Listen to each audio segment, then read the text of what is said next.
people tend to develop those kinds of skills through things outside of the classroom, not things inside of the classroom. And the final thing that's really worrying about all of that is that people from poorer backgrounds are less likely to be able to access those opportunities that come from beyond the classroom. They might be able to, their parents might be able to pay for them to go to school or to do things in a school environment, but then they can't pay for the add-ons.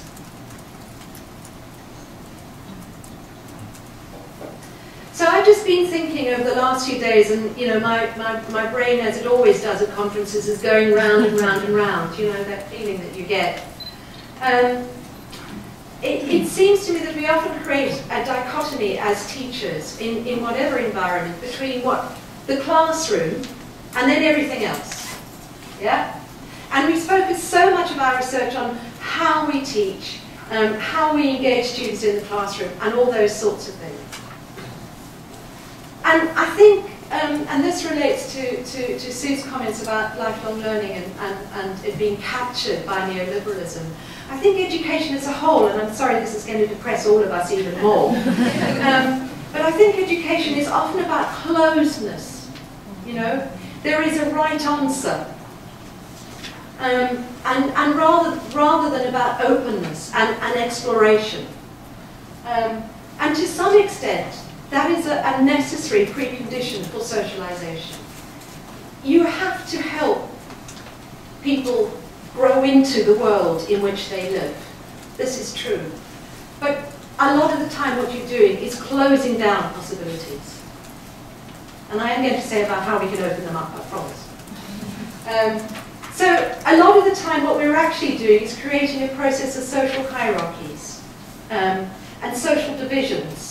And a colleague asked you a question about, you know, well, you know, race, class, gender, are there not more? Well, the terminology I started talking about is social divisions, because there are so many. And actually, when you end up using that term, you realize that actually that's not the marginal, that's the many. Most people fit into a category of some sort that has been marginalized in some shape or form, I think. So learning and teaching doesn't operate in a vacuum, it's part of society. And I think that when we are talking about our students, we need to understand that broader context. And that broader context will also have an impact on their lives. So I'm going to talk about a specific case study of a piece of work that I've done, which relates to my context. I'm hoping you will be able to translate that and think about it in your own kinds of context. It won't translate exactly, it never does. But I think that there are some interesting things for us as teachers to think about. So this was a piece of work that was funded by an organisation called the Higher Education Academy, which funds research into learning and teaching and pedagogy in general. I suspect they won't have any money in the future to fund such things.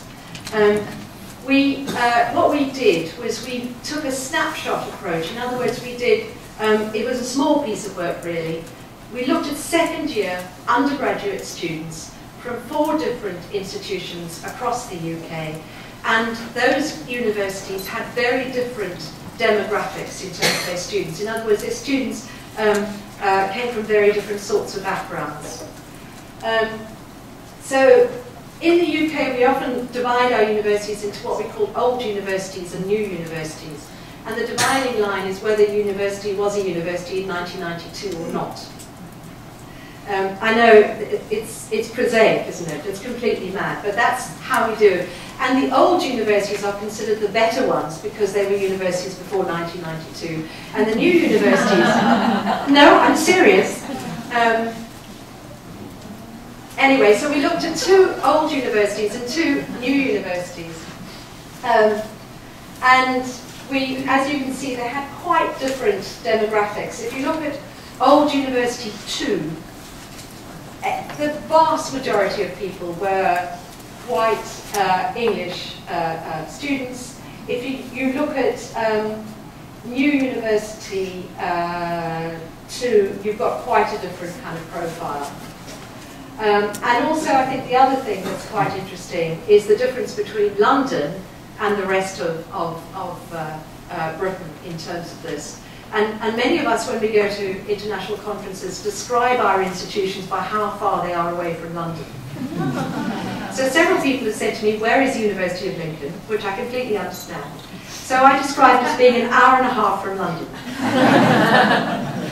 But the reason why that is that London is a global city, and London has a wide variety of people who have emigrated to the UK, have settled there, and that's why even the old university has a much more diverse student population than the university that is based in the counties there. So, you know, what are students doing after class? Just very simply, what are they doing? Well, it is quite interesting when you look at it. This is just overall, and looking at the divide between the old and the new university. Far and away, at both sorts of institutions, far and away, the key things that students are doing is seeing friends after class. Now, you know, that in some senses is completely understandable and natural. But actually, sociologists have said that there's been a major shift, particularly in the West, in how young people are starting to relate to their families as opposed to their friendship networks.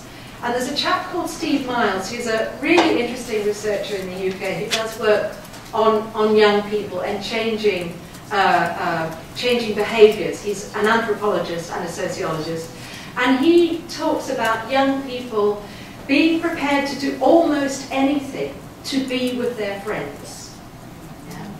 So friendship networks are incredibly important and growing in importance. So that goes across all of them. Secondly, study is quite consistent. So students are saying they're doing quite a bit of work.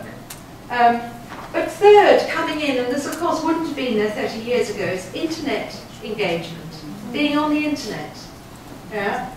And then the library. And then, very interestingly, the students who are at newer universities, which are the less posh ones, if I can use that kind of colloquialism, are spending more time in the library, or so they're reported, spending more time in the library than students from the older universities. And I won't go through all of it, but I think, again, another interesting one is that people at old universities are spending more time in pubs and bars. So that's just what they're spending their time doing. And nobody had done this research. Well, they had no idea. People had ideas in their head, and they had memories from their own time at university, but no one had actually done that. The other thing, you know, I talked about choice. Well, this is an interesting one. In terms of people's socioeconomic status, here we're seeing quite a divide between those students who come from poorer backgrounds and those students who come from richer backgrounds, and whether they work part-time or in some cases nearly full-time while they are supposedly studying. So that question of choice, whether somebody can choose to go to the library, to go to a pub, to go, you know, whatever, is actually quite determined by actually their situation and what they can and can't do. We started to uncover some interesting divides around ethnicity. And as you always do in these things, we averaged up, so black includes people from Afro-Caribbean backgrounds, from African backgrounds. But interestingly, there are some significant divides when you start to look at this, which didn't come up in the overall. For example, earlier somebody commented on the issue of religion. There's a very significant difference between black students and non-black students in terms of the amount of time people spend in prayer and worship. And again, I think this is not something that actually people, teachers in universities particularly, acknowledge, notice, perhaps sometimes even want to acknowledge and notice. Another one I think that's quite interesting is days per week in family commitments. There's quite a significant difference between black students and non-black students in terms of that as well. and then much higher days per week in bars and pubs from the non-black students than the black students. Looking at Asian students, and again this is a very contested term, but in order to get sufficient to be able to make it statistically significant, you have to average up, but you will be looking at quite a variety of people within that term Asian. You know, sort of significantly more time in the library than non-Asian students. Family commitments way up there, really important. So again, this word choice, yeah? How free are these students to make choices in a society that is free? Someone also mentioned age before, and again, I think we see significant differences between mature students and younger students in terms of how family commitments just absolutely really significant. And mature students also are tending to be more religious in their attitudes. So, what impact does all of this have in terms of people's potential, in terms of getting a job at the end of it? And as we head into a world where government will not pay for the vast majority of the courses that we run in the UK, students will have to pay. And we are being told that they're not only going to be customers, but they're going to be much more concerned about what job they can get. What impact does this have on their employment? This is someone who is at, there's another term we use in the UK, Russell Group institutions. These are supposedly the very best institutions in the UK.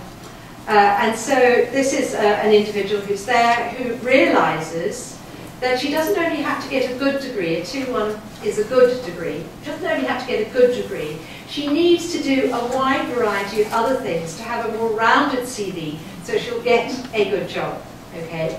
And she is saying she signed up for this extracurricular leadership program because that's going to get her a better job.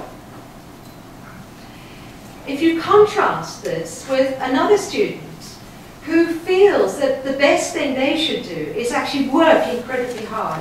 So he is saying he spends 80% of his time studying, and he rarely goes out. And he says that he thinks that's a really good thing because it's in a good cause, and that he'll get a good job at the end of it. Now, who's right? Well, we interviewed some employers as well.